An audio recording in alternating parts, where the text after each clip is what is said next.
السلام عليكم ورحمة الله وبركاته.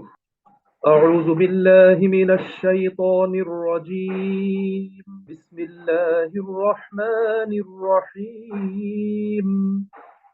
الذين يتبعون الرسول النبي الأمي الذي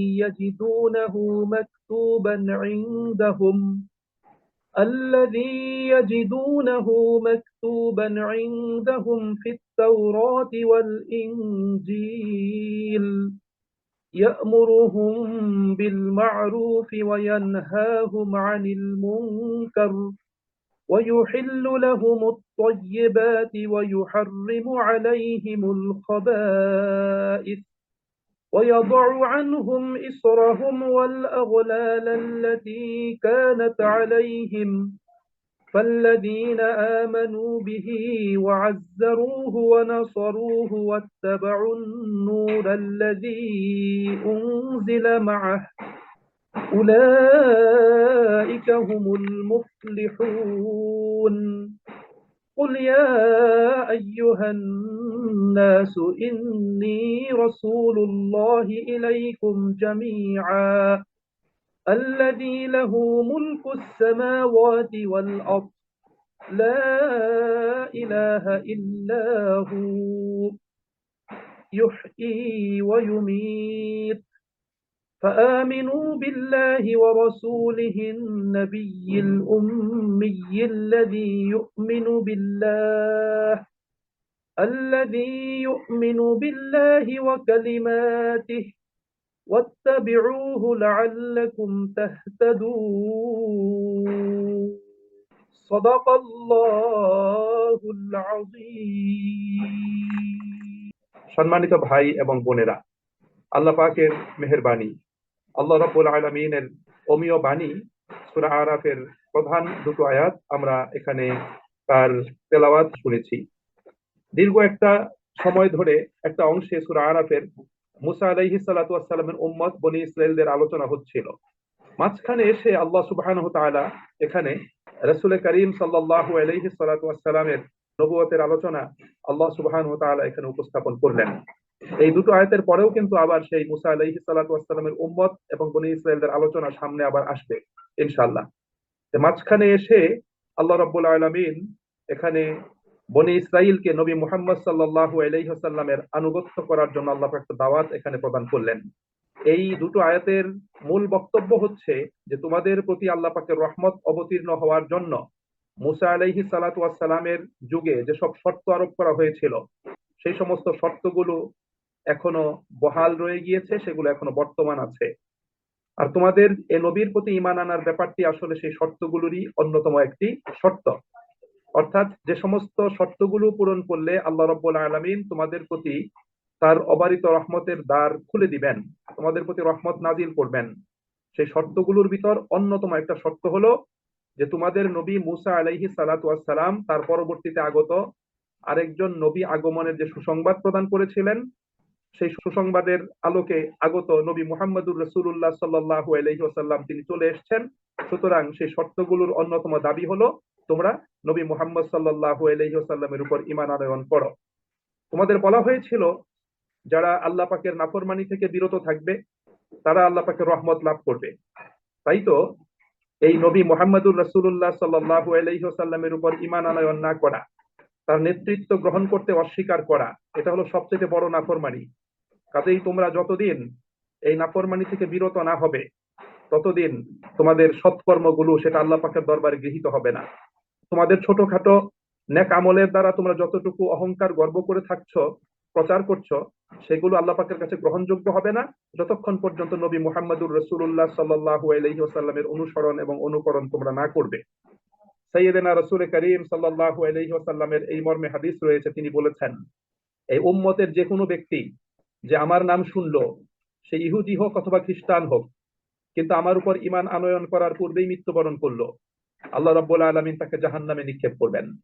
সুতরাং নবী মুহাম্মদুর রাসূলুল্লাহ সাল্লাল্লাহু আলাইহি ওয়াসাল্লামের উপর ঈমান আনয়ন করা এটা ছিল সময়ের দাবি। অথচ এই ইহুদিরা এবং বনি ইসরাইলের এই সদস্যরা একজন নবী পৃথিবীতে আগমন করবে, তারা নিজেরা বলতো, দাবি করতো যে সেই নবী আগমন করবে, আমরা সেই নবী আগমনের অপেক্ষায় আছি। সেই নবী আগমন করলে আমরা তার উপর ঈমান আনয়ন করব এবং তার নেতৃত্ব গ্রহণ করে তার নেতৃত্বে আমরা আমাদের উপর চলমান জুলুম নির্যাতনের প্রতিরোধ করব। এই ধরনের কথা তারা প্রতিনিয়ত বলেই আসছিল।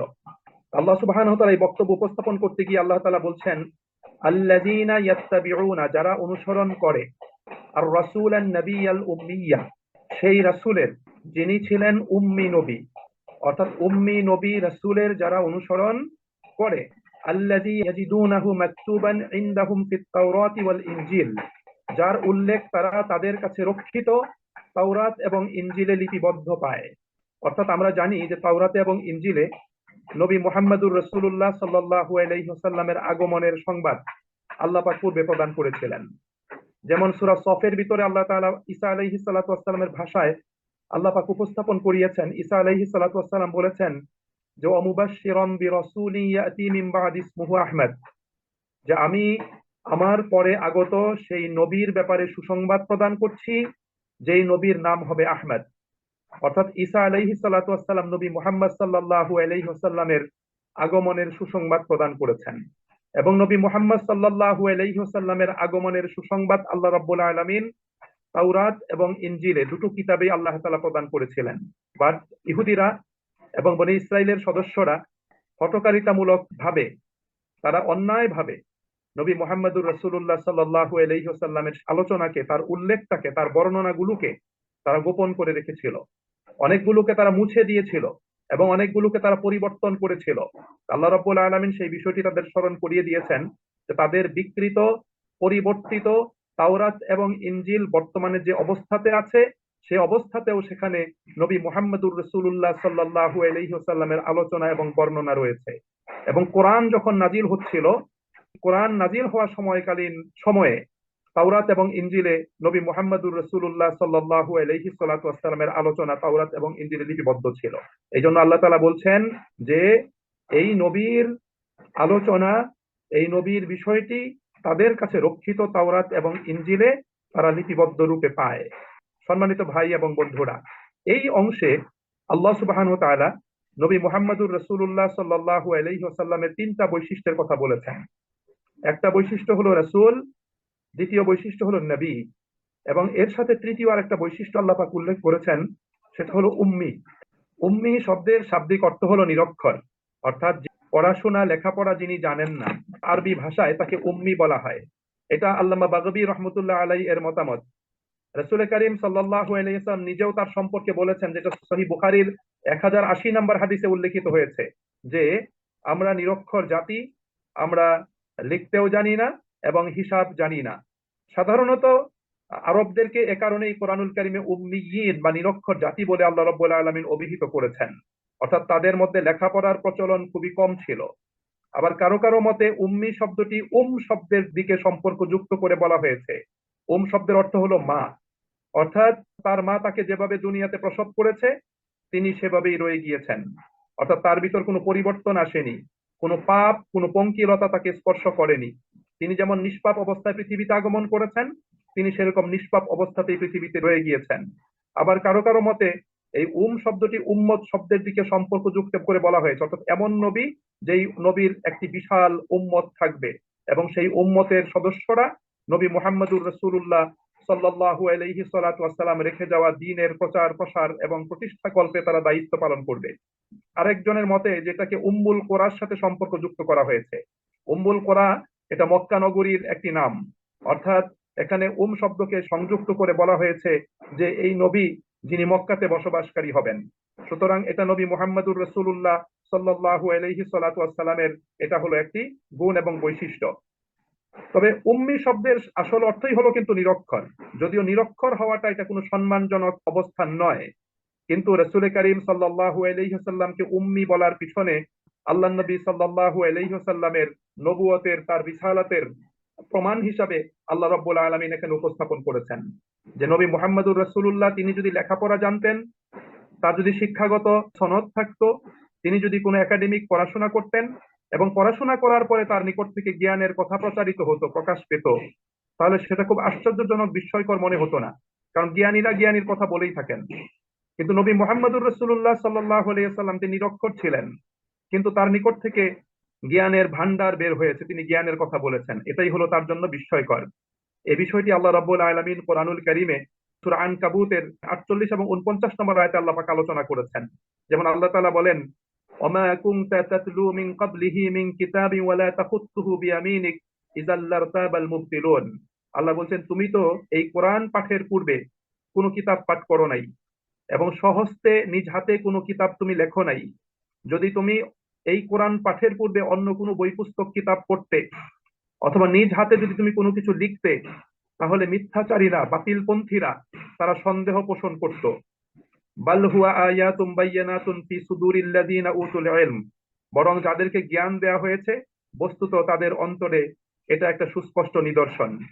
ওমা ইয়াজহাদু বিআয়াতিনা ইল্লা যালিমুন, আল্লাহ তাআলা বলেন কেবল জালিমরাই আমার নিদর্শন অস্বীকার করে। সুতরাং এখানে আল্লাহ রাব্বুল আলামিন বলছেন, যদি মুহাম্মদুর রাসূলুল্লাহ সাল্লাল্লাহু আলাইহি ওয়াসাল্লাম তার কাছে কোরআন নাজিলের পূর্বে তিনি অন্য কোনো বই পুস্তক কিতাব যদি তিনি অধ্যয়ন করতেন, পাঠ করতেন, অথবা নিজের ডান হাত দিয়ে তিনি কোনো কিছু লিখতেন, তাহলে বাতিলপন্থীরা সন্দেহ পোষণ করত। তারা বলতো যে এটা বিস্ময়কর আর কি এটা, কারণ নবী মুহাম্মদ সে তো লেখাপড়া জানে। সুতরাং সে লেখাপড়া জানা ব্যক্তি তার অভিজ্ঞতার আলোকে এই বক্তব্যগুলো উপস্থাপন করছে। এই জন্য আল্লাহ রাব্বুল আলামিন নবী মুহাম্মদুর রাসূলুল্লাহ সাল্লাল্লাহু আলাইহি ওয়াসাল্লামকে পৃথিবীর কোনো শিক্ষা প্রতিষ্ঠানে অথবা কোনো দুনিয়ার কোনো শিক্ষকের কাছে, কোনো মনীষীর কাছে শিক্ষা অর্জনের জন্য, জ্ঞান বিজ্ঞান লাভ করার জন্য প্রেরণ না করে আল্লাহ রাব্বুল আলামিন এই উম্মি মুহাম্মদুর রাসূলুল্লাহ সাল্লাল্লাহু আলাইহি ওয়াসাল্লামকে নিরক্ষর রেখে তার নিকট কোরআন প্রেরণ করে সেই কোরআনের জ্ঞানের বক্তব্য সমস্ত মানুষের কাছে তিনি উপস্থাপন করিয়েছেন। এটাই হলো রাসূল করিম সাল্লাল্লাহু আলাইহি সাল্লাতু ওয়াসসালামের অনন্য একটা বৈশিষ্ট্য। সুতরাং এই অনন্য বৈশিষ্ট্যটা আল্লাহ রাব্বুল আলামিন নবী করিম সাল্লাল্লাহু আলাইহি ওয়াসাল্লামের গুণ হিসাবে আল্লাহ পাক উল্লেখ করেছেন। যদিও মানুষের জন্য নিরক্ষর হওয়াটা এটা কোনো উত্তম বৈশিষ্ট্য নয়, কিন্তু মুহাম্মদুর রাসূলুল্লাহ সাল্লাল্লাহু আলাইহি ওয়াসাল্লামের জন্য নিরক্ষর হওয়াটা, নিরক্ষর থাকাটা, এটা ছিল তার নবুয়তের পক্ষে, তার রিসালাতের পক্ষে অন্যতম একটা প্রমাণ। একজন ইহুদি একটা ছেলে আল্লাহ রাসূলের খেদমত করত। সেই ইহুদি বালকটা সে অসুস্থ হয়ে পড়লে নবী করিম সাল্লাল্লাহু আলাইহি ওয়াসাল্লাম তাকে দেখতে গেলেন। গিয়ে দেখেন সেই বালকটার বাবা, সেও ছিল ইহুদি, সে তাওরাতের একটা খণ্ড নিয়ে সে পাঠ করছে। তখন রাসূল করিম সাল্লাল্লাহু আলাইহি ওয়াসাল্লাম সেই লোককে বললেন, আমি তোমাকে কসম দিচ্ছি সেই আল্লাহর, যে আল্লাহ তাআলা মূসা আলাইহিস সালামের প্রতি তাওরাত নাজিল করেছেন, তুমি কি তাওরাতে আমার কোনো অবস্থা এবং বৈশিষ্ট্য এবং আমার আবির্ভাব সম্পর্কে কোনো বর্ণনা পেয়েছো? কিন্তু সেই ইহুদিটা মিথ্যা কথা বললো যে না, তোমার কোনো বর্ণনা তাওরাতে নাই। তখন সেই বালকটি প্রতিবাদ করলো। বালকটি বলল যে আমার বাবা আপনার কাছে মিথ্যা কথা বলছে, তাওরাতে আমরা আপনার আলোচনা এবং আপনার গুণ বৈশিষ্ট্য দেখতে পেয়েছি, আর আমি সাক্ষ্য দিচ্ছি আল্লাহ ছাড়া কোনো ইলাহ নেই এবং আপনি আল্লাহ রাব্বুল আলামিনের রাসূল। যখন ছেলেটি এই শাহাদা ব্যক্ত করলো, তখন রাসূল করিম সাল্লাল্লাহু আলাইহি ওয়াসাল্লাম সেখান থেকে চলে আসলেন এবং সাহাবীদেরকে নির্দেশ প্রদান করলেন, এই ছেলেটি ঈমান আনয়ন করেছে, মুসলিম হয়েছে, সুতরাং সে যদি মৃত্যুবরণ করে তাহলে তোমরা তার কাফন দাফনের ব্যবস্থা করো। এটা মুসনাদে আহমদের ৫ম খণ্ডে ৪১১ নম্বর হাদিসে এটা উল্লেখিত হয়েছে। এছাড়া মুস্তাদরাকে হাকিমের ভিতর ২য় খণ্ডে ৬৭৮ নম্বর হাদিসে রয়েছে যে এক ইহুদি ইসলাম গ্রহণ করার পর রাসূল করিম সাল্লাল্লাহু আলাইহি ওয়াসাল্লামের যেসব গুণ বর্ণনা তাওরাতের ভিতর ছিল সে সম্পর্কে সে দেখেছে এবং সে বলেছে যে হে রাসূল করিম সাল্লাল্লাহু আলাইহি ওয়াসাল্লাম, আমি তাওরাতে আপনার এই গুণ বর্ণনাগুলো পেয়েছি। সেখানে উল্লেখিত আছে যে মুহাম্মদ তিনি হবেন আব্দুল্লাহর সন্তান, তার জন্ম হবে মক্কায়, তিনি হিজরত করবেন তাইবার দিকে, মদিনার আরেকটা নাম হলো তাইবা, আর তার দেশ হবে শাম। তিনি কঠোর মেজাজের হবেন না, তিনি কঠোর ভাষায় কথা বলবেন না, তিনি হাটে বাজারে হট্টগোল করবেন না, অশ্লীলতা এবং নির্লজ্জ কাজ থেকে তিনি দূরে থাকবেন। এভাবে রাসূল করিম সাল্লাল্লাহু আলাইহি ওয়াসাল্লামের গুণ বৈশিষ্ট্য তাওরাতে উল্লেখিত হয়েছে। এবং কাব আহবার তিনি রাসূল করিম সাল্লাল্লাহু আলাইহি ওয়াসাল্লামের বর্ণনা দিয়েছেন সেই তাওরাতের ভিতর। তিনি বলেছেন যে মুহাম্মদ আল্লাহ পাকের রাসূল এবং বান্দা, তিনি না কঠোর মেজাজের লোক, না বাজে বক্তা, তিনি হাটে বাজারে গন্ডগোল করার লোক নন, তিনি মন্দের প্রতিরোধ মন্দ দিয়ে করবেন না, তিনি ক্ষমা করে দিবেন, ছেড়ে দিবেন, তার জন্ম হবে মক্কায়, তার হিজরত হবে তাইবায়। এভাবে রাসূল করিম সাল্লাল্লাহু আলাইহি ওয়াসাল্লামের বর্ণনা সেই কাব আহবার রাহিমাহুল্লাহ তিনি বর্ণনা করেছেন। ইবনে সাদ রাহিমাহুল্লাহ তিনিও রাসূল করিম সাল্লাল্লাহু আলাইহি ওয়াসাল্লামের বর্ণনা সেই তাওরাতের আলোকে তিনি প্রদান করেছেন। আতা ইবনে ইয়াসার তিনিও রাসূল করিম সাল্লাল্লাহু আলাইহি ওয়াসাল্লামের বর্ণনা তিনি আমাদেরকে দিয়েছেন। সুতরাং আল্লাহর নবী সাল্লাল্লাহু আলাইহি ওয়াসাল্লামের বর্ণনা সেই তাওরাত কিতাবের ভিতর রক্ষিত ছিল, যে বর্ণনাগুলো ইহুদিরা গোপন করে রেখেছিল। এই জন্য আল্লাহ রাব্বুল আলামিন বলেছেন, তোমরা তাওরাত নিয়ে আসো।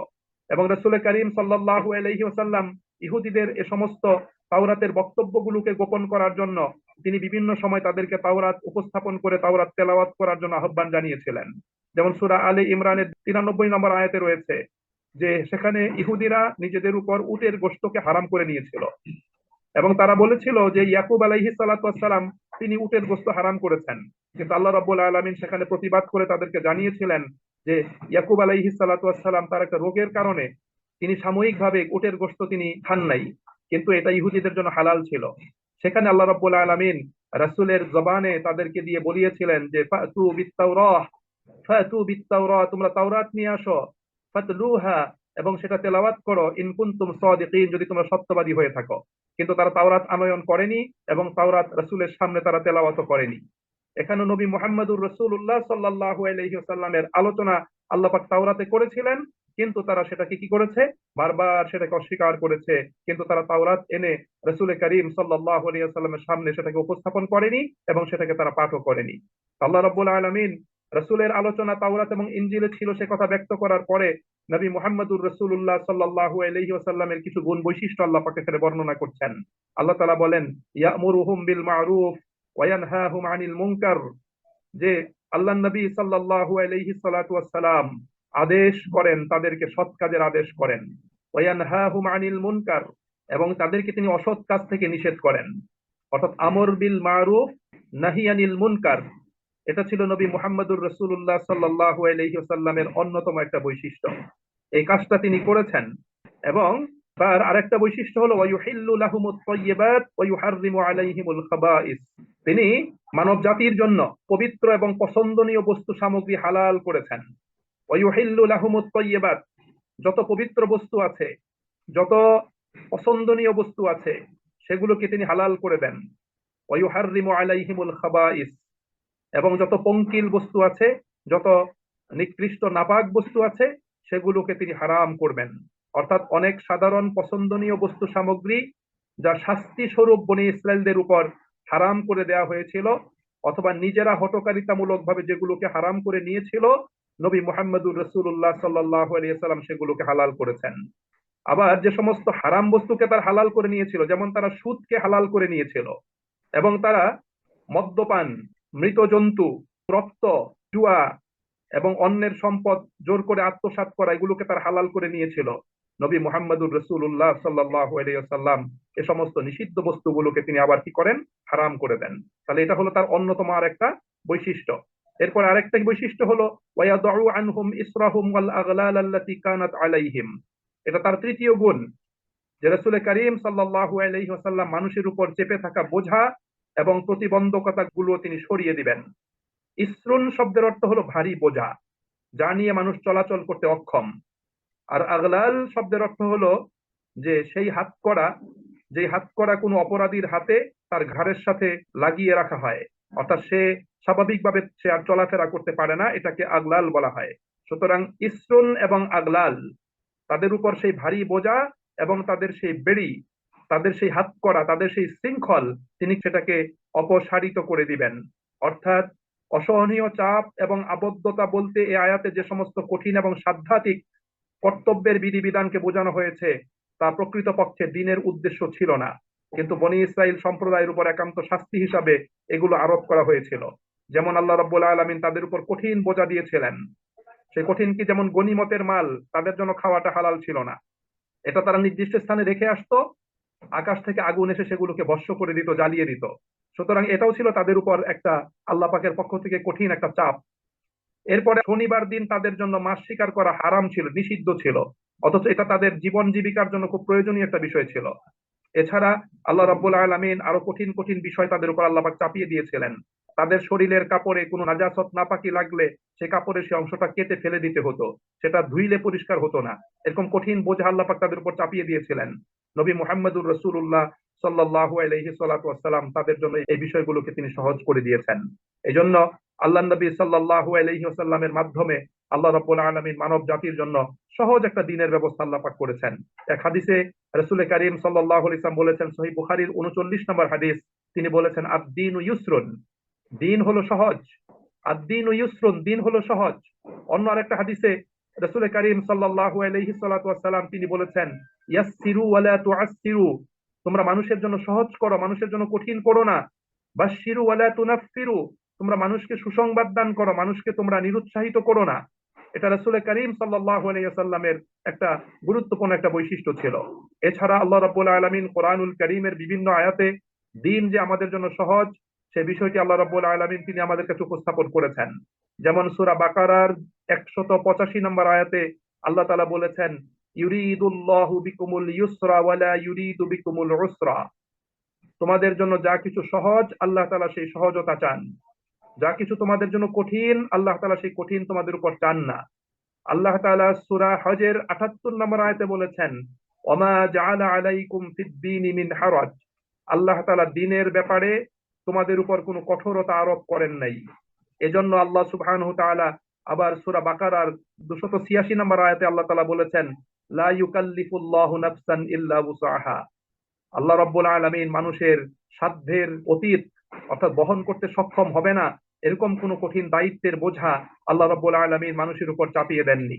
সুতরাং প্রিয় ভাই এবং বন্ধুরা, আল্লাহ রাব্বুল আলামিন পূর্ববর্তী জাতিগুলোর হঠকারিতামূলক আচরণের কারণে, তাদের অবাধ্যতার কারণে, তাদের সীমালঙ্ঘনের কারণে তাদের উপর যে সমস্ত কঠিন দায়িত্বগুলো চাপিয়ে দিয়েছিলেন, দিনটাকে কঠোরভাবে তাদের উপর আরোপ করেছিলেন, নবী মুহাম্মদুর রাসূলুল্লাহ সাল্লাল্লাহু আলাইহি ওয়াসাল্লামের আগমনের মাধ্যমে তাকে দিয়ে আল্লাহ রাব্বুল আলামিন মানব জাতির উপর থেকে সেই কঠিন বোঝাগুলো এবং সেই কঠিন বিধিনিষেধগুলো অপসারণের ব্যবস্থা আল্লাহ রাব্বুল আলামিন করেছেন।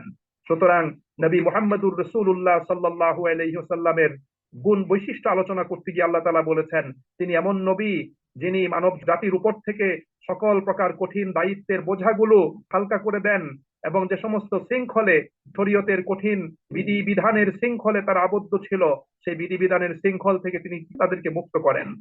নবী মুহাম্মদুর রাসূলুল্লাহ সাল্লাল্লাহু আলাইহি ওয়াসাল্লামের এই গুণ বৈশিষ্ট্যগুলো আলোচনা করার পরে আল্লাহ রাব্বুল আলামিন বলছেন, ফাল্লাযীনা আমানু বিহি, সুতরাং যারা এই নবীর উপর ঈমান আনয়ন করবে, ওয়াজ্জারুহু, তাকে সম্মান করবে, মর্যাদা দিবে, ওয়ানাসারুহু, এবং তাকে সাহায্য করবে, ওয়াত্তাবাউন নূরাল্লাযী উনজিলা মাআহু, এবং যেই নূর আল্লাহ রাব্বুল আলামিন তার প্রতি নাজিল করেছেন সেই নূরের অনুসরণ করবে, উলাইকা হুমুল মুফলিহুন, এরাই হবে পূর্ণ সফলকাম।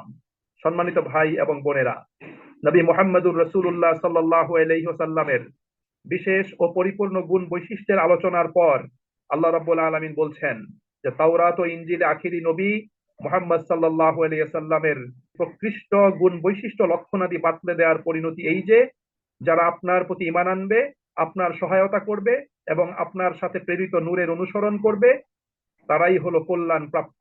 সুতরাং এই আয়াতে কল্যাণ প্রাপ্তির জন্য আল্লাহ রাব্বুল আলামিন 4টি শর্ত করেছেন। আল্লাহ পাকের নিকট থেকে কল্যাণ পাওয়ার জন্য 4টা শর্ত। প্রথম শর্ত হলো রাসূল করিম সাল্লাল্লাহু আলাইহি ওয়াসাল্লামের উপর ঈমান আনয়ন করা, এটা হলো প্রথম শর্ত। আর রাসূলের উপর যখন ঈমান আনয়ন করবে, ঈমানের দাবি কিন্তু অনুসরণ এবং অনুকরণ, এটাই হলো ঈমানের দাবি। রাসূলের উপর যিনি ঈমান আনবেন তাকে অবশ্যই স্বতঃস্ফূর্ত ভাবে বিনা প্রশ্নে নবী মুহাম্মদুর রাসূলুল্লাহ সাল্লাল্লাহু আলাইহি ওয়াসাল্লামের অনুসরণ এবং অনুকরণ করতে হবে। কেননা নবীকে প্রেরণ করাই হয়েছে তার আনুগত্য করার জন্য। আল্লাহ তাআলা কোরআনে বলেছেন, ওমা আরসালনা মির রাসূলিন ইল্লা লিইউতাআ বিইজনিল্লাহ, আমি কোন রাসূলকে শুধুমাত্র এজন্যই প্রেরণ করেছি যে আল্লাহ পাকের নির্দেশ ক্রমে সেই রাসূলের অনুসরণ করা হবে। সুতরাং মুহাম্মদুর রাসূলুল্লাহ সাল্লাল্লাহু আলাইহি ওয়াসাল্লামকে আল্লাহ তাআলা প্রেরণ করেছেন যে তার উপর ঈমান আনয়ন করে মানব জাতি সেই নবী মুহাম্মদুর রাসূলুল্লাহ সাল্লাল্লাহু আলাইহি ওয়াসাল্লামের অনুসরণ করবে। সুতরাং কল্যাণ প্রাপ্তির প্রথম শর্ত হলো রাসূলের উপর ঈমান আনয়ন করা। আর দ্বিতীয় শর্ত হলো ওয়াজ্জারুহু, নবীকে সম্মান করা এবং নবীকে মর্যাদা প্রদান করা। নবীকে শ্রদ্ধা করতে হবে, সম্মান করতে হবে, নবীকে মর্যাদা দিতে হবে। সুতরাং নবীর উপর ঈমান আনয়ন করে নবীর অমর্যাদা করা যাবে না। যারা নবীকে অমর্যাদা করবে, নবীকে অসম্মান করবে, তারা নবীর উপর প্রকৃত ঈমান আনয়নকারী না। এই যে নবীকে পছন্দ করতে, নবীকে সম্মান দিতে হবে। এই জন্য একটি হাদিসে রাসূল করিম সাল্লাল্লাহু আলাইহি ওয়াসাল্লাম বলেছেন, লা ইউমিনু আহাদুকুম হাত্তা আকুনা আহাব্বা ইলাইহি মিন ওয়ালাদিহি ওয়া ওয়ালিদিহি ওয়ান নাসি আজমাইন। আল্লাহ নবী সাল্লাল্লাহু আলাইহি ওয়াসাল্লাম বলেছেন, আল্লাহ তাআলার কসম করে বলছি, তোমরা ততক্ষণ পর্যন্ত মুমিন হতে পারবে না যতক্ষণ পর্যন্ত আমি তার কাছে তার মা বাবা, তার সন্তান সন্ততি এবং সকল মানুষের চেয়ে আমি প্রিয় না হব। একটা মজলিসে যখন রাসূল করিম সাল্লাল্লাহু আলাইহি ওয়াসাল্লাম এ কথা বলেছেন, সেখানে ওমর রাদিয়াল্লাহু তাআলা আনহু ছিলেন। তিনি বললেন, ইয়া রাসূলুল্লাহ সাল্লাল্লাহু আলাইহি ওয়াসাল্লাম, আমি সবকিছুর চাইতে আপনাকে বেশি মহাব্বত করি, বেশি ভালোবাসি, সম্মান করি, কিন্তু আমার নিজের জীবনের চাইতে বেশি ভালোবাসি না। তখন রাসূল করিম সাল্লাল্লাহু আলাইহি ওয়াসাল্লাম হযরত ওমরকে বললেন, ওমর, এটা হবে না, তোমাকে তোমার নিজের জীবনের চাইতে আমাকে বেশি সম্মান এবং মর্যাদা দিতে হবে, ভালোবাসতে হবে। পরক্ষণেই ওমর রাদিয়াল্লাহু তাআলা আনহু বললেন, ইয়া রাসূলুল্লাহ সাল্লাল্লাহু আলাইহি ওয়াসাল্লাম, এই মুহূর্ত থেকে আমি আপনাকে আমার নিজের জীবনের চাইতেও বেশি ভালোবাসি। তখন রাসূল করিম সাল্লাল্লাহু আলাইহি সাল্লাম বললেন, আল আন ইয়া ওমর, হে ওমর, তুমি এখন সঠিক অবস্থানে উপনীত হয়েছ। সুতরাং আমাদের লক্ষ্যই হলো যে কল্যাণ যদি পেতে চাই তাহলে রাসূলের উপর ঈমান আনয়ন করতে হবে, কল্যাণ যদি পেতে চাই তাহলে রাসূল করিম সাল্লাল্লাহু আলাইহি ওয়াসাল্লামকে শ্রদ্ধা, সম্মান এবং মর্যাদা প্রদান করতে হবে। আর তৃতীয়ত হলো রাসূল করিম সাল্লাল্লাহু আলাইহি ওয়াসাল্লামকে সাহায্য এবং সহযোগিতা করতে হবে। আল্লাহ বলছেন, ওয়ানাসরুহু, এবং রাসূলকে সাহায্য সহযোগিতা করতে হবে। বর্তমান সময়ে সাহাবীদের যুগে সাহাবীরা সরাসরি রাসূলকে সহযোগিতা করেছেন, রাসূলের সাথে একাত্ম হয়ে রাসূলের সাথে সংযুক্ত থেকে আল্লাহর দ্বীনের জন্য তারা কাজ করেছেন। তারা প্রয়োজনে নিজের জীবনকে কুরবানি করেছেন এবং রাসূলের জন্য যা কিছু প্রয়োজন সবকিছুই তারা করেছেন। আর আমরা এখন রাসূলকে সাহায্য করব রাসূলের রেখে যাওয়া দ্বীন এবং আদর্শকে প্রচার, প্রসার এবং প্রতিষ্ঠার মধ্য দিয়ে। সুতরাং রাসূল আমাদের কাছে যেই দ্বীন রেখে গিয়েছেন, যে দায়িত্ব এবং জিম্মাদারি তিনি আমাদের কাছে রেখে গিয়েছেন, আমাদেরকে আন্তরিকতা নিষ্ঠার সাথে রাসূলের রেখে যাওয়া সেই দ্বীনের প্রচার প্রসারে আত্মনিয়োগ করতে হবে। রাসূলের সেই দ্বীনের আলোকে এই সমাজকে আলোকিত করার জন্য, সমাজকে পরিশুদ্ধ করার জন্য, সমাজের মানুষগুলোকে উন্নত আদর্শ উপহার দেওয়ার জন্য আমাদেরকে নিজের অবস্থান থেকে সক্রিয়ভাবে কাজ করতে হবে। তাহলেই রাসূলকে সাহায্য সহযোগিতা প্রদান করা হবে। এবং সর্বশেষে চতুর্থ কল্যাণ প্রাপ্তির জন্য যে বিষয়টি আল্লাহ পাক উল্লেখ করেছেন, সেটা হলো আল্লাহ রাব্বুল আলামিন রাসূলের কাছে যে নূর প্রেরণ করেছেন সেই নূরের অনুসরণ। আল্লাহ বলছেন, ওয়াত্তাবাউন নূর আল্লাযী উনজিলা মাআহু, যে নূর তার সাথে নাজিল করা হয়েছে সেই নূরের অনুসরণ করতে হবে। এই নূর বলতে কোরআনুল কারীম। আল্লাহ রাব্বুল আলামিন এই নূর বলতে কোরআনুল কারীমকে মিন করেছেন। এই জন্য এই কোরআনটা হলো আল্লাহ পাকের পক্ষ থেকে নূর, ওয়া কিতাবুম মুবিন, এবং সুস্পষ্ট কিতাব। সুতরাং এই কিতাবের অনুসরণ করতে হবে। সুতরাং কোরআন আমাদের কাছে আল্লাহ পাকের পক্ষ থেকে এসেছে, আল্লাহ পাক কোরআন নাজিল করেছেন। এটাকে শুধু সোয়াবের নিয়তে না বুঝে তেলাওয়াত করলেই হবে না, বরং এই কিতাবটাকে অনুসরণ করতে হবে। কিতাব নাজিলের, কিতাব আগমনের, কিতাব পাঠানোর অন্যতম প্রধান উদ্দেশ্যই হলো যে কিতাবের বিধিবিধানগুলো মেনে চলা হবে। সুতরাং আমাদেরকে কি করতে হবে? কিতাবের বিধিবিধানগুলো অনুসরণ করার জন্য আমাদেরকে সক্রিয়ভাবে, আন্তরিকতার সাথে আমাদেরকে কিতাবের হুকুম আহকামগুলোকে মেনে নিতে হবে। এটি আমাদের জন্য জরুরি। যদি এই চারটা শর্ত আমাদের ভিতর যদি থাকে, তাহলে ইনশাআল্লাহ আমরা কল্যাণ লাভ করতে পারবো। এছাড়া আল্লাহ রাব্বুল আলামিন উম্মতের জন্য রাসূল করিম সাল্লাল্লাহু আলাইহি ওয়াসাল্লামের সাথে আচরণের আরো কয়েকটি বিষয় আল্লাহ পাক শিক্ষা দান করেছেন। যেমন সূরা হুজুরাতের প্রথম 5টি আয়াতে আল্লাহ পাক উম্মত কর্তৃক রাসূলের সাথে কিভাবে আচরণ করতে হবে সেই আচরণ তিনি আমাদেরকে শিক্ষা দান করেছেন। আল্লাহ প্রথমে বলেছেন, লা তুকাদ্দিমু বাইনা ইয়াদাইল্লাহি ওয়া রাসূলিহি, রাসূলের সিদ্ধান্তের, রাসূলের কথার উপর অগ্রগামী হওয়া যাবে না। রাসূল যে সিদ্ধান্ত দিয়েছেন সেই সিদ্ধান্তকে মেনে নিতে হবে। সেই সিদ্ধান্তকে রদবদল করার, পরিবর্তন করার সুযোগ কিন্তু কারো নেই, সেটা করা যাবে না। এরপর আল্লাহ বলেছেন, লা তারফাউ আসওয়াতাকুম ফাওকা সাউতিন নাবিয়্যি, রাসূলের কণ্ঠস্বরের উপর নিজের কণ্ঠস্বরকে উঁচু করা যাবে না। এই আয়াত যখন নাজিল হলো, আবু বকর সিদ্দিক রাদিয়াল্লাহু তাআলা আনহু, ওমর রাদিয়াল্লাহু তাআলা আনহু, তারা এত আস্তে তারা কথা বলতেন যেমন একজন বন্ধু তার বন্ধুর কানে কানে কথা বলে, এভাবে তারা কথা বলতেন। হযরত আমর ইবনুল আস রাদিয়াল্লাহু তাআলা আনহু তিনি বলেন যে আমি তো রাসূলকে এমন সম্মান করতাম, আমি রাসূলকে এত অধিক সম্মান করার কারণে আমি কখনোই চোখ তুলে রাসূলের চেহারার দিকে তাকাতে পারিনি। সুতরাং কেউ যদি আমাকে রাসূলের চেহারার বর্ণনা দিতে বলে, তাহলে আমি আমর ইবনুল আস আল্লাহ রাসূলের সেই চেহারার বর্ণনা দিতে আমি পারবো না। এভাবেই নবী করিম সাল্লাল্লাহু আলাইহি ওয়াসাল্লামের প্রতি তারা সম্মান এবং মর্যাদা দিয়েছেন। আমরা জানি যে একজন কাফের সর্দার উরওয়া ইবনে মাসউদ, তাকে মক্কাবাসীরা গুপ্তচর বানিয়ে মদিনাতে প্রেরণ করেছিল। সে এসে যখন সাহাবীদের দ্বারা রাসূল করিম সাল্লাল্লাহু আলাইহি ওয়াসাল্লামের সম্মান প্রদর্শনের দৃশ্যটি সে যখন দেখলো, অবলোকন করলো, সে এই অবস্থাতে মদিনা থেকে মক্কাতে চলে গেল এবং সেখানে গিয়ে কাফেরদের কাছে রিপোর্ট পেশ করলো যে তোমরা শুনে রাখো, আমি সেই রোম সম্রাটের দরবারে গিয়েছি, আমি সেই পারস্য সম্রাটের দরবারে গিয়েছি, আমি নাজ্জাশীর দরবারেও গিয়েছি। সেখানে তাদের অনুসারীরা তাদের সম্রাটদেরকে, রাজাদেরকে যেভাবে সম্মান করে, মুহাম্মদুর রাসূলুল্লাহ সাল্লাল্লাহু আলাইহি সাল্লামকে তার অনুসারীরা তার চাইতে আরো অধিক অধিক স্মরণ করে। সুতরাং তোমরা কখনোই মুহাম্মদের এই দাওয়াতকে তোমরা নিস্তব্ধ করতে, এটাকে নিভিয়ে দিতে তোমরা পারবে না। মুহাম্মদের এই দাওয়াত এটা প্রসারিত হবেই, সুতরাং তাকে তার অবস্থার উপর ছেড়ে দাও। এভাবে রাসূল করিম সাল্লাল্লাহু আলাইহি ওয়াসাল্লামের উপর সাহাবে আজমাইন রাদিয়াল্লাহু তাআলা আনহুম তারা রাসূলের প্রতি সম্মান প্রদর্শন করেছেন, রাসূলকে ভালোবেসেছেন। আল্লাহ নবী সাল্লাল্লাহু আলাইহি ওয়াসাল্লামকে বর্তমান সময়ে ভালোবাসার অন্যতম দাবি হলো রাসূলের সুন্নাহকে ভালোবাসা। রাসূলের সুন্নাহকে ভালোবাসলে, সুন্নাহকে অনুসরণ করলেই রাসূলকে ভালোবাসা হবে। একটি গুরুত্বপূর্ণ হাদিস, আল্লাহ নবী সাল্লাল্লাহু আলাইহি ওয়াসাল্লাম বলেছেন, মান আহাব্বা সুন্নতি ফাকাদ আহাব্বানি ওয়া মান আহাব্বানি কানা মাই ফিল জান্নাহ। যে ব্যক্তি আমার সুন্নাতকে ভালোবাসলো সে প্রকৃত আমাকেই ভালোবাসলো, আর যে আমাকে ভালোবাসলো কানা মাই ফিল জান্নাহ, সে ব্যক্তি জান্নাতে আমার সাথে অবস্থান করবে। সম্মানিত ভাই এবং বোনেরা, আমাদের মনে রাখতে হবে আল্লাহ রাব্বুল আলামিন এই আয়াতে কল্যাণের জন্য চারটি কথা বলেছেন। এই চারটি কথা আমাদের হৃদয়ের ভিতর গেঁথে নিতে হবে। সেই চারটি কথা হলো রাসূলের উপর ঈমান আনয়ন করা, রাসূলকে শ্রদ্ধা সম্মান এবং মর্যাদা দান করা, রাসূলকে সাহায্য সহযোগিতা করা, আর রাসূলের মাধ্যমে আল্লাহ পাক যে কিতাব কোরআনুল কারীম, যে নূর আমাদের কাছে পাঠিয়েছেন, সেই নূরকে আমাদের স্বতঃস্ফূর্তভাবে আন্তরিকতার সাথে অনুসরণ এবং অনুকরণ করা, সেটাকে মেনে চলা। এই কথা বলার পরে আল্লাহ রাব্বুল আলামিন বলছেন, কুল ইয়া আইয়ুহান নাসু ইন্নী রাসূলুল্লাহি ইলাইকুম জামিআ। হে নবী তুমি বলে দাও, হে পৃথিবীর মানুষেরা তোমরা জেনে রাখো, আমি আল্লাহ পাকের পক্ষ থেকে তোমাদের কাছে, তোমাদের সকলের কাছে রাসূল রূপে প্রেরিত হয়েছি।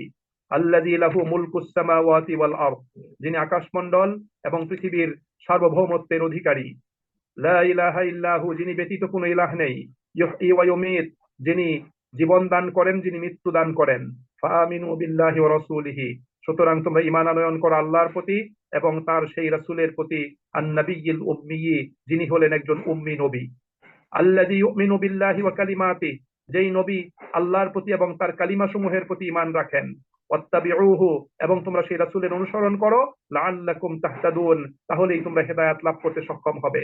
সুপ্রিয় ভাই এবং বন্ধুরা, এই আয়াতে ইসলামের মূলনীতি সংক্রান্ত বিষয়গুলোর মধ্য থেকে রাসূল করিম সাল্লাল্লাহু আলাইহি ওয়াসাল্লামের রিসালাতের একটা গুরুত্বপূর্ণ একটা দিক আল্লাহ পাক উপস্থাপন করেছেন, আর তা হলো আল্লাহ নবী সাল্লাল্লাহু আলাইহি ওয়াসাল্লামের রিসালাত সমগ্র দুনিয়ার সমস্ত জিন এবং মানব জাতি তথা কিয়ামত পর্যন্ত আগত তাদের বংশধরদের জন্য ব্যাপক।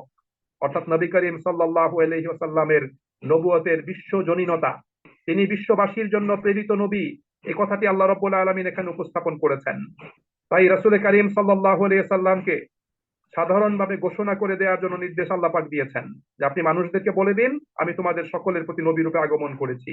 সুতরাং আল্লাহ রাসূলের নবুয়ত এবং রিসালাত প্রাপ্তি বিগত নবীদের মতো কোনো নির্দিষ্ট সম্প্রদায়ের প্রতি নয়, নির্দিষ্ট সময়ের জন্য নয়, বরং আল্লাহ নবী সাল্লাল্লাহু আলাইহি ওয়াসাল্লামের নবুয়ত এটা বিশ্ব মানবের জন্য, বিশ্বের প্রতিটি অংশ, প্রতিটি দেশ ও রাষ্ট্র এবং বর্তমান ভবিষ্যৎ বংশধরদের জন্য কিয়ামত কাল পর্যন্ত তা পরিব্যাপ্ত। এবং অন্যান্য আয়াতেও কোরআনুল কারীম এই প্রসঙ্গে আল্লাহ রাব্বুল আলামিন আলোচনা করেছেন। যেমন আপনারা দেখে নিবেন সূরা আলী ইমরানের 20 নম্বর আয়াত, সূরা আনআমের 90 নম্বর আয়াত, সূরা হুদের 17 নম্বর আয়াত, সূরা ইউসুফের 104, সূরা আম্বিয়া 107, সূরা ফুরকানের প্রথম আয়াত, সূরা সাদের 87 নম্বর আয়াত, সূরা কালামের 52 নম্বর আয়াত এবং সূরা তাকবীরের 27 নম্বর আয়াত।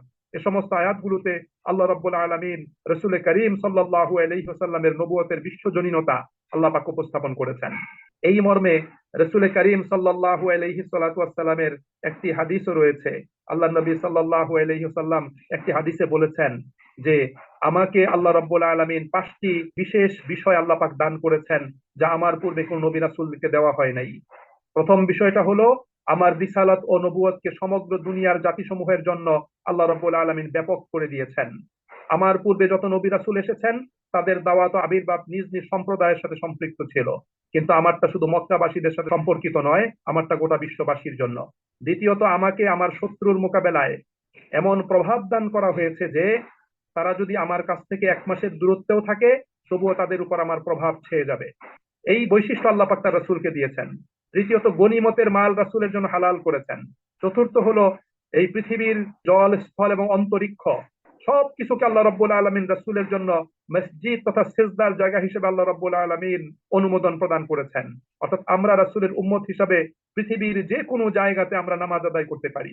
যেখানেই নামাজের সময় হবে সেখানে আমরা নামাজ আদায় করে নিতে পারবো। সেটা আমরা জলের ভিতর অবস্থান করি, আমরা স্থলে অবস্থান করি, অথবা আকাশে আমরা অবস্থান করি, যেখানে অবস্থান করি না কেন পুরোটাই আমাদের নামাজের জন্য আল্লাহ রাব্বুল আলামিন হালাল করে দিয়েছেন।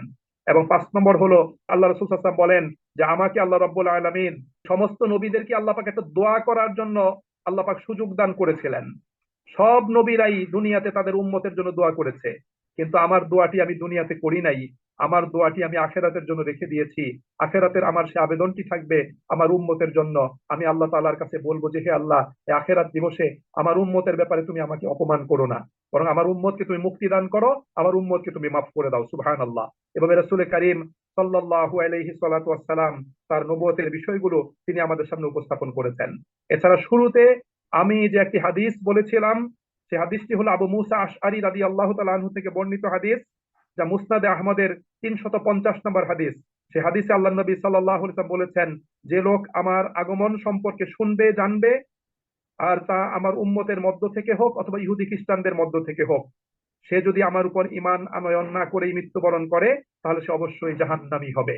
অর্থাৎ পৃথিবীর সকল মানুষের জন্য এই মুহূর্তে এ সময়ে এবং কিয়ামতকালীন পর্যন্ত সময়ে নবী মুহাম্মদুর রাসূলুল্লাহ সাল্লাল্লাহু আলাইহি ওয়াসাল্লামের উপর ঈমান আনয়ন করা এটা তার জন্য অপরিহার্য দায়িত্ব, কর্তব্য।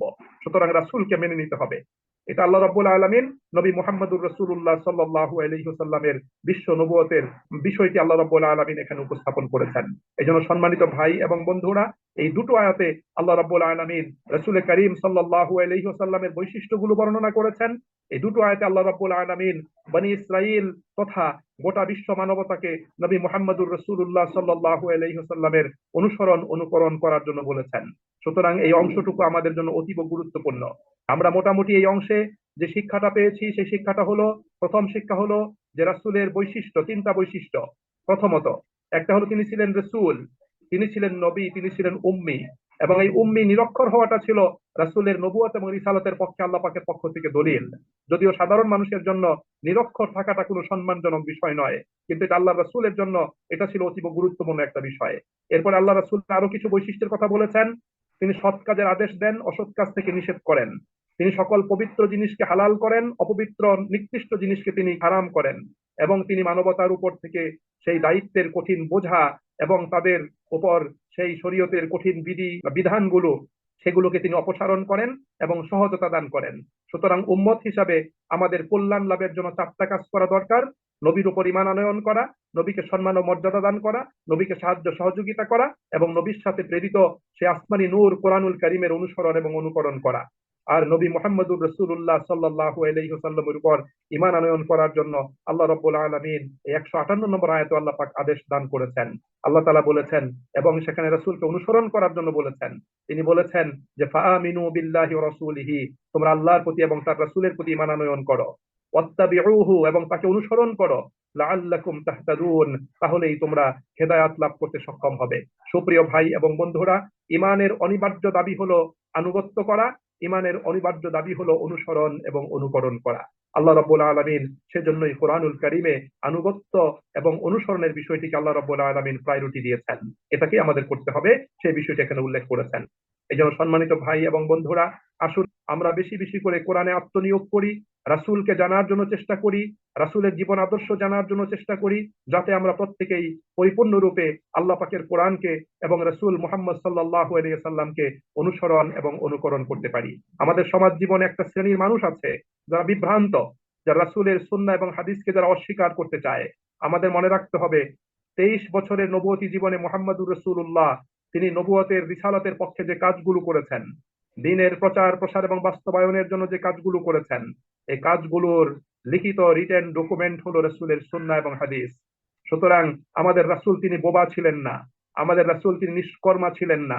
তিনি অসংখ্য কথা বলেছেন, অসংখ্য কাজ তিনি করেছেন। সেই কাজগুলো লিখিত রিটেন ডকুমেন্ট হলো রাসূলের হাদিস এবং সুন্নাহ।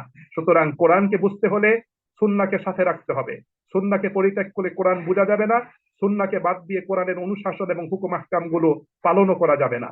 এই জন্য আমাদের প্রত্যেককে কোরআন এবং সুন্নাহ দুটোকে সাথে নিয়ে আমাদেরকে সত্যের পথে, কল্যাণের পথে, সিরাতুল মুস্তাকিমের পথ ধরে আমাদেরকে পথ চলতে হবে, আমাদেরকে এগুতে হবে, এবং এই দুটোকে অবলম্বন করেই মানুষের কাছে দ্বীন ইসলামের পরিপূর্ণ দাওয়াত আমাদেরকে উপস্থাপন করতে হবে। আসুন আমরা প্রত্যেকেই এই দুটোকে আঁকড়ে ধরি এবং দুটোকে অধ্যয়ন করে, পড়াশোনা করে, জ্ঞান অর্জন করে সেই জ্ঞানের আলোকে আমরা সমাজ থেকে সকল প্রকার অন্যায় অনাচারের কালো অন্ধকার দূর করে সেখানে হেদায়াতের আলো জ্বালানোর জন্য আমরা প্রত্যেকেই চেষ্টা করি। আল্লাহ পাক আমাদের সকলকে তৌফিক দান করুন।